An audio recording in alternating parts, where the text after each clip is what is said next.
Klaudia, welcome back to my channel. We are moving on to the next chapter for the Apple Watch Ultra. We have got the Apple Watch Ultra 2 this time. I was totally not expecting it to be upgraded this year.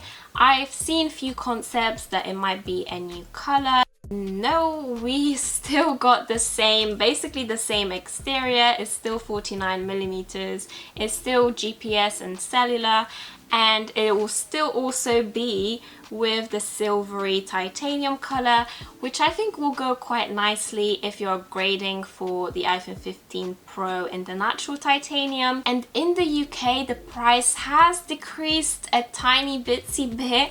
So it used to be £850 and now it's £800 or $800. So we are leveling up the fields with the US prices. Now there is something with this packaging that I like unboxing. Inside the box it looks a lot more interesting. So we do have the black and white wave aesthetic as we've seen last year, and with the information leaflet, which is a bit updated for the new watch band colors and the updates.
Comparing the first Ultra Watch to the Ultra 2, as you can see, the digital crown with the side button, everything with the design is the same.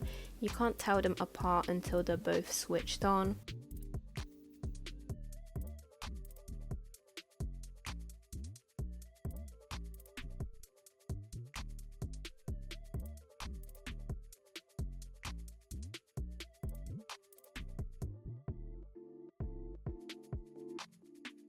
So with my first Ultra Watch, I also got the Ocean Band. I didn't really like all the material bands like the Alpine Loop, so I just made the same choice to go for a new Ocean Band color. I didn't really wear the Ocean Band a lot because it was just too thick, and I made the option of getting the 45mm sports band loop in elderberry because they also fit the Apple Watch Ultra with that sizing. This band is much more comfortable, it's thinner, and it's got a good grip anyway.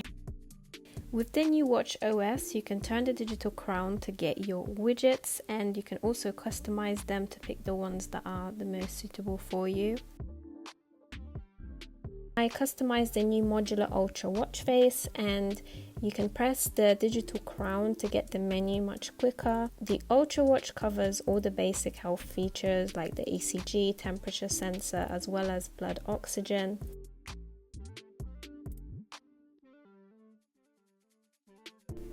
The display is really clear and sharp in the daylight. Ultra 2 has now 3000 nits peak brightness, so it's quite useful for using the torch, and you can now turn on the digital crown to adjust the brightness.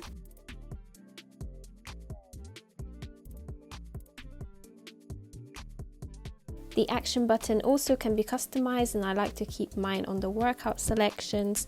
The metrics on the workout app also have improved for many workouts. I didn't see much difference in the brightness of the display between the Ultra and the Ultra 2. It did seem that the Ultra 2 is a bit sharper whilst being bright.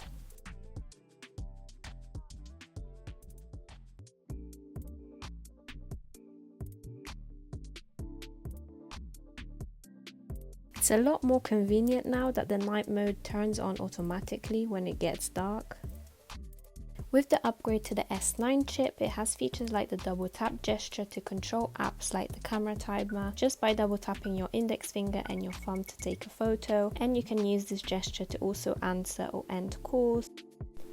Precision finding is also only available on the Ultra 2. With the 2nd Gen Ultra Wideband, you can get hints as to where you can find your phone as well as the sound. The compass also has slightly more detail, which seems easier to navigate yourself around, and there is also more storage to download more music, for example. I also like the HomePod integration, where you can automatically see which song is playing and what is scheduled to come next. I think just the Ultra in general, I love how it's become more normalized, because when I first unboxed the first Apple Watch, it was more like you shouldn't really buy it unless you're doing extreme sports or go hiking and those sort of extreme activities. Like they said in the first promo, that it was only mostly for the 5% of the population that would really need it, but it's just become much more like a status thing, I guess. So just like the iPhone 15 Pro, not a lot of people need the extra camera features and just more extra things with the Pro, but still like to get it because it's like the best quality, the best of the best. And that's what literally happened with the Apple Watch Ultra, where say business people would buy it just because it's like the best and it lasts you a lot longer, don't have to charge it as much. So I just love that for the Ultra Watch. And also with the Ultra Watch 2, there's not been much changes, so I won't be upgrading. I will just be testing out the Ultra Watch 2 because it is nice having that double tap gesture. It just makes your life a bit easier, but there are also ways to go around it and just do it manually. So it's not like a really needed extra feature, but it's just nice having it there. So if you aren't upgrading from the first Ultra Watch, of course go for the Ultra Watch 2, because it's just, I just like the extra features, and of course like the precision finder for your phone. There's just much more things to make your life a bit easier and helpful. However, the first Ultra Watch also has the new iOS update, so like having the new watch face, it also makes things look slightly newish because of the new update. But I hope you have enjoyed this video. Don't forget to leave a like and subscribe if you're not already, and I will see you guys in my next video. Bye.